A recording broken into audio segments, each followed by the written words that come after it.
Hey y'all, this is Shanti coming to you with another video here on my channel with Shanti J Speaks. Today we are going to be talking about vitamins. So I'm just going to dive right into it. The first one that I suggest that we strongly take, and this is even before we even conceive, this is 2 to 3 months even before you try naturally to conceive, is to take a prenatal vitamin. A prenatal vitamin basically has all of your nutrients, all of your minerals, and your vitamins into one jam-packed pill. They can be large, or they can be a gummy vitamin. If you can't swallow pills, you can take a gummy, and it'll give you the same nutrients. It's basically a supplement that, when you're not getting everything from your diet as far as vitamins, this basically supplements what you're already eating. It supplements the vitamins that you already have absorbed and taken in. As far as a prenatal vitamin is concerned, it gets the womb ready for a baby to dwell, for a baby to live in there. We don't want to take a prenatal vitamin just to be taking it, and we're not trying to conceive, we're still on birth control and things like that. And if that's the case, you just take a regular multivitamin, regular women's multivitamin, and you should be okay. But if you are trying to conceive, a prenatal vitamin is suggested versus a multivitamin, strictly because it's designed for pregnancy. That's why it's a prenatal vitamin. So pretty much it gives you all of the vitamins that you couldn't get while you were eating or through your diet, and it supplements all of those. The first vitamin is the most important vitamin, and that's why I named prenatal first, because if you take a prenatal vitamin, you pretty much get all of your vitamins in that one jam-packed pill. Now there are other vitamins that you can take to help promote a healthy pregnancy or to help you conceive. So the next one is folic acid. Folic acid is pretty much, I take it every day, it's pretty much a vitamin that helps with your neural tube defects. Not saying that you would have these, but it helps every cell in the body. So I'm not gonna just say neural tube defects, it helps every cell in the body. That means every cell. So when we come to folic acid, it is suggested that you take at least 400 micrograms. Other way to say that is, I guess, mcgs. So 400 mcgs while you're not pregnant. It is suggested that you take those vitamins just to have a healthier body, a healthier you. You can really take them before, during, and after pregnancy. Folic acid is a must for any woman in their diet. You can't get enough folic acid because it's gonna go through the whole body, and it's for every cell in the body, and our body has a lot of cells. So it can go to one cell and the other, and it can bounce around and go to what is needed in order for you to have a healthier you. So during pregnancy, it helps with birth defects of the baby. So while you are pregnant, if you take a folic acid, 400 micrograms, and if you're pregnant, maybe you should take about 600 micrograms. I think that's what the suggested, is the suggested dosage for that. Before pregnancy, 400 micrograms. During pregnancy, 600 micrograms. After pregnancy, back to the 400 micrograms, unless you're breastfeeding or decide to go on with the process of breastfeeding with your baby. It also basically helps neural tube defects, and that's pretty much everything as far as the spine, the brain, anything neuro, so neurology, brain, spinal cord, just the brain cells in the brain altogether. It is very good for that. So folic acid, FOLICACID. So that is another one that I want you guys to really tap into and really do your research on it and really start taking that. Even if you're not taking a prenatal vitamin, I would suggest you take folic acid. Another one is iron. Iron is a major one, because iron, it just does so much, and we have so little of it. Iron helps the hemoglobin in the body. It helps the blood cells in the body.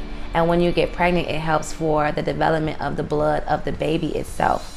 So if you take iron, or if you have a prenatal vitamin plus iron, that's actually a good thing.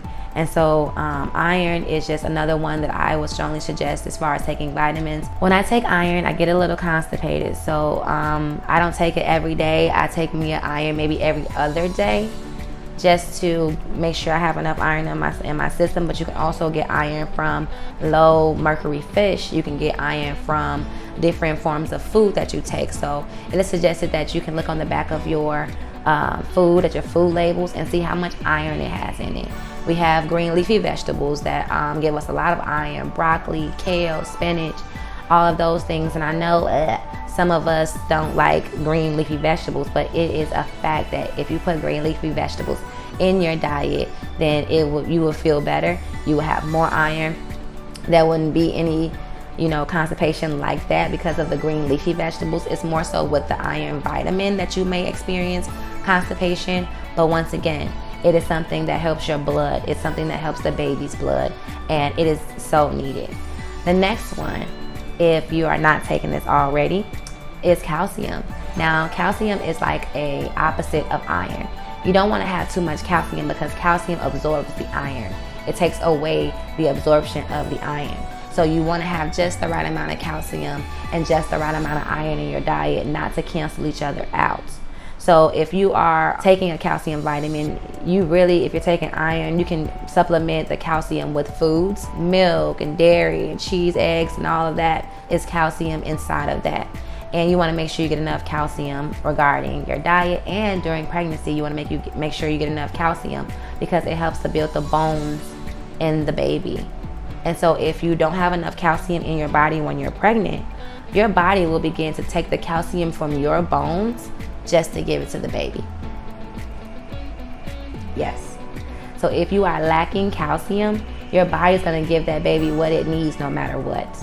No matter what. So if you don't have calcium, or you have a lack of calcium in your diet, or let's say you don't drink milk, or you don't like dairy products, or you don't eat eggs and all of that stuff, then you would probably need a low dose calcium vitamin. And if that's the case, I would recommend that you talk to your doctor and see what dose of calcium you need. Vitamin D is also another one that I would strongly suggest, because in the winter time here in the United States, in the wintertime we have low vitamin D because the sun is not out as much. And depending on your race, that can also play a factor into how much vitamin D you get from the sun as well. And you don't want too much vitamin D, but you want enough vitamin D so that it can absorb the calcium and have your body absorb the calcium with the vitamin D. That way you have an equal balance of all of it. Let's see. Another vitamin, DHA. DHA is a strong vitamin, strong suggestion of a vitamin that I would say that you should incorporate in your diet. Some prenatal vitamins have DHA in it, but some prenatal vitamins do not. So what you want to do is make sure that you're taking a prenatal vitamin that has DHA. And if you don't have DHA in your diet, in your vitamin, then you need to ask your doctor if it's needed for you, first of all. And if they say that it's okay for you to go ahead and take DHA, then I strongly suggest that you take DHA. It has so many beneficial factors. It has so many things as far as research that goes along with baby development and pregnancy, and the woman, having pretty much a good, healthy balance in her life, in her diet, and the way she feels, her body during and after pregnancy. So if you guys want to take DHA, I would suggest talking to your doctor first so that you can get your right dosages, and then coming back and doing that as far as taking the DHA. Some prenatal vitamins have it in there already, and so if that's the case, you just want to look at the back of that prenatal vitamin to see how many units it has in there for the DHA, and I would strongly suggest that as well. Prenatal vitamins and multivitamins pretty much are the same. The only difference, like I said before, is that the prenatal vitamin is for pregnant women or women trying to conceive. Let's see, you have to have the right amount of each, so it's important to have a balanced check as far as your hormone levels, your vitamin levels when you are pregnant. That's why they do so much blood work at the beginning of pregnancy, because they want to make sure all levels are on point. They want to make sure all levels are there. If you need supplements, they'll be able to give you that, and they just want to make sure that the baby has a healthy habitat to grow in the next 37 to 40 weeks to come. Now, there are some beneficial factors that I wanted to go over with you, and I just want to give those to you, so give me 1 second. So some notes that I have. So iron. you need 27 milligrams each day. And most prenatal vitamins have this, but I'm just giving you guys what should be on the back of that label, at least when you look at it, that it needs to be at least 27 milligrams.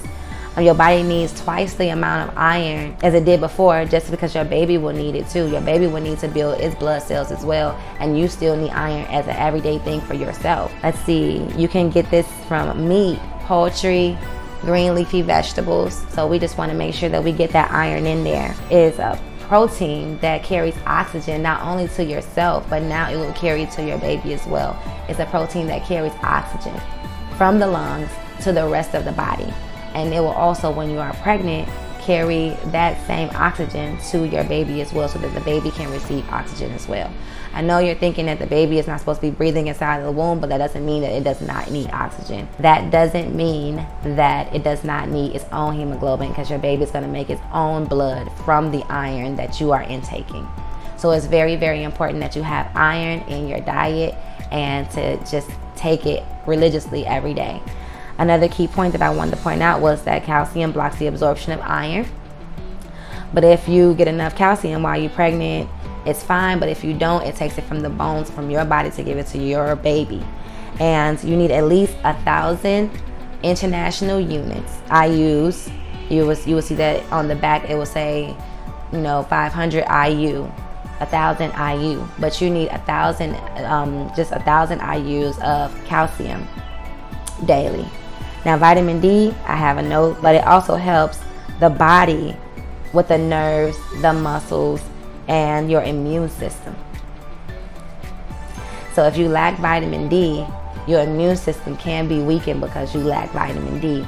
And if you lack vitamin D, if your immune system is weakened, it's easier for you to catch viruses and infections and things like that, and we don't want any of that during pregnancy. DHA is a fat, and that is the omega-3 fatty acids, okay? So with that, it helps the growth and development of the baby. It helps the growth and development of everything that's going on inside. And you want your baby to have a fighting chance to grow and be the healthiest that they can be. And so DHA helps the brains and the eyes develop in the baby. And so the brain is the most important thing on any human body, is the brain, because if the brain is not functioning right, then we have a problem with the rest of the body, or you can have a problem with the rest of the body. So we want to give our babies a fighting chance by taking DHA, because DHA will promote brain and eye development. It also is not included in every prenatal vitamin, which I said before, so it's important, it's imperative that you ask your doctor if you can have DHA in your diet. Now, there is something else called DHEA, but that's prescribed by a doctor on an as-needed basis, and it has something to do with the ovarian reserve and things like that. And so if you don't have that problem, they're more than likely not going to prescribe that to you. But that's not a vitamin that I have on my list today. That will be in my in-depth video about the vitamins that you are supposed to take, or going to be taking, or could take while you're going through this journey of fertility. Iodine is my last one that I wanted to get to. So iodine is a mineral in the body that makes the thyroid hormone. Now, the thyroid hormone, it can be wacko with hyperthyroidism, or it can be hypo, down, slow, as far as hypothyroidism. But the problem is, a lot of times when we have problems conceiving, that this is not in balance. And so we need this to be in perfect balance, so that the thyroid hormones, so that we can be able to conceive. Because if it's all over the place, if it's uncontrolled, then you might have a problem with conceiving. So I would suggest going to get your thyroid hormones checked, just so that you know that they're okay, that you're good to go as far as, being pregnant and keeping the pregnancy. Another thing that I wanted to stress was it helps the body store and use energy from the food that we take in. So if you don't have enough iodine, you can eat as much as you want, but if that iodine is not in place and doing its job, your body is not going to use or store that energy from the food properly. And that's why it is imperative for you to have an iodine, either supplement or have enough iodine in your diet. You need iodine during pregnancy, because once again, this is a vitamin that helps the baby's nerves develop, their whole nervous system. So that's the brain, the spinal cord. I mean, everything that involves the neurological part of the body. And that's in the head, that's in the brain, that's, you know, the spinal cord and everything like that. And we wanted to make sure they don't have things and diseases that we could have, you know, prevented by just taking a few supplements. And it is suggested that you take 200 micrograms of iodine. If you have a lack of iodine in your diet, it's pretty much that you're supposed to really get this from food, but they do have iodine supplements as well that you can buy over the counter. You just have to monitor the intake and how many micrograms you're taking daily. So I said not all prenatal vitamins have this, but we make sure that we get it in our food, or make sure that we get iodine in the foods that we do eat. I wanted to have a special tip about iron because I just love iron. If you don't get enough iron while you're pregnant, you will experience infections, anemia. Too little iron in the blood is what anemia is. So I just wanted to just stop there. You will be anemic. And if you're anemic and you don't have enough iron in the blood, then how can your baby have iron in their blood if you don't even have enough in yours to give to them? So iron is very important. You may experience fatigue. You may even have a premature birth, meaning that the baby is born before the 40-week period. Really, the baby is born before 37 weeks is considered premature. And so that could be caused by a lack of iron. And your body is only going to be able to produce and push out so much before it expels it expels the baby. Because after a while, you're going to be lacking iron so much that eventually your body is not going to be able to operate at its full capacity. And that's why a premature birth may happen. Also, birth defects also may happen with a lack of iron. If you have someone in your family, or if your husband or spouse has a, you know, cleft lip or anything like that, iron can take the chance of having that birth defect away. Not saying that it will completely take it away, because there's still a chance due to genetics that it will still be a possibility that your baby will come out with a birth defect if one of you have a birth defect. But it's a better fighting chance for the baby if you take an iron supplement just to help with birth defects.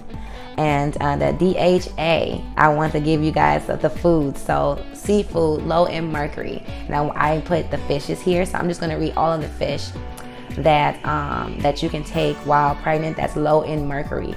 And so the first one is salmon, trout, catfish, shrimp, tilapia, halibut, and even anchovies are a good source of DHA for you to be able to take without having to take a DHA supplement. You can take that and have it during your food, have it while you eat your food rather, and it will help. And other things such as orange juice, milk, eggs, these things are, if they have DHA added to them, would be a good source of a vitamin to have.